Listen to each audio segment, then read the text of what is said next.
Hey everyone, welcome to the show where the stories behind the truth are a real hoot. The old butler strolled past the living room, telling us he heard the old lady and Walter chatting like they were at a party.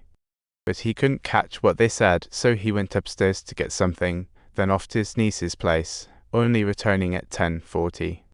Then the prosecution couldn't resist asking if he knew Walter was a family man. The butler said he had no clue. He said the old lady didn't know either, and Walter shot back, asking if she knew he was already married, like it was a guessing game. However, the butler explained the old lady had been reading 2 books about women and their affairs with younger men. The judge quickly dismissed that just because she reads those books doesn't mean she wants to marry a young hunk. Then the prosecution asked if he knew about the old lady's will, and the butler reluctantly admitted she did make a new one. In the new will, she left £80,000 to Walter, and the butler said Walter was right there when she signed it. The will was dated October 8, a week before the incident, and we began to question that, sensing the butler's clear disdain for Walter. He bluntly mentioned the butler's statement about the old lady revoking the old will and making a new one, while the old will had left most of her assets to the butler. The butler didn't deny it, revealing that Walter's presence changed the beneficiary situation. This clearly showed the butler's aversion to Walter. He said he went home at 9:25 to fetch something on the day. He said he walked by the living room and heard the old lady and Walter talking, but what they said was anyone's guess, and he didn't see either of them. He only heard voices, which doesn't eliminate the possibility that he had his own preconceived notions. We'll emphasize that the butler claiming Walter was talking to the old lady might just be what he wanted to believe. Since it was just voices, could it have been from a sitcom on TV? The butler's reaction was quick and shocked. He immediately explained that the TV was sent for repairs, so there was no TV at all. Hearing this, Will was less speechless. He quickly sat down to pour himself a drink and then stood up again, watching the butler's expressions like it was a show. The prosecution clearly was in disbelief, but the facts were evident. Yes, the butler had a hearing impairment, and he still hadn't picked up his hearing aid. Subtitles. So, as long as the volume of the sound remained low, the old butler wouldn't be able to hear a thing. Regardless of whether his words were true or false, the label of being hard of hearing rendered his statements devoid of any reference value. The first 2 witnesses thus seemed a waste of time, but the prosecution wouldn't give up yet. The last witness was Walter's wife, Christine, leaving both Walter and Will utterly shocked. Everyone was puzzled as to why she'd appear as a prosecution witness. She was a well-known housekeeper, making her seem like a key witness.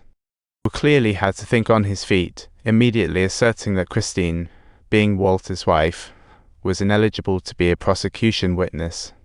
That the prosecution attorney was well prepared, knowing Christine was in a bigamous marriage with Walter. No one expected Christine would casually admit in court that she had another husband before Walter.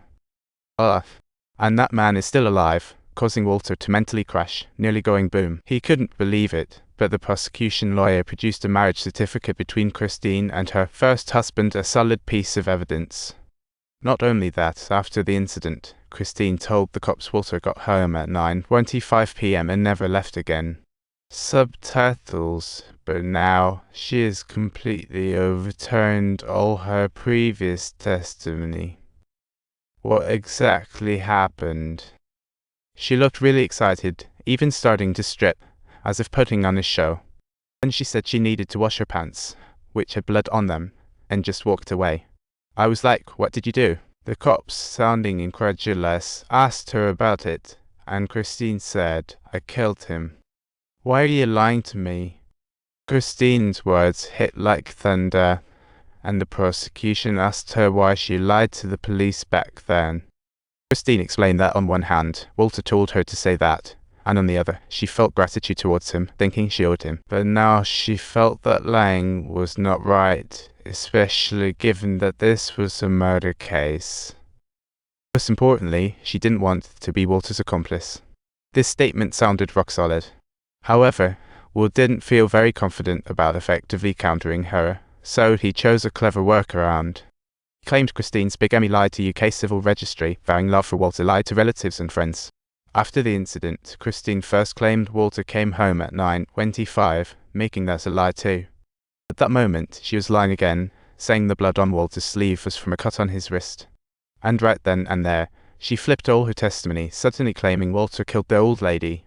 For this woman full of lies, how can one prove which statement is the truth? The caption reads, "Walter, are you lying at this very moment? Or are you truly not a maniacal liar?"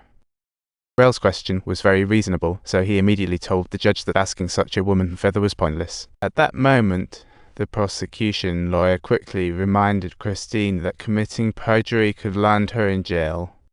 Hoping she had grasped the seriousness of the consequences, but Christine stood her ground and proudly walked out of the courtroom. As the case progressed to this point, Walter found himself at a disadvantage. Despite the controversy over Christine's testimony, perjury was no small matter.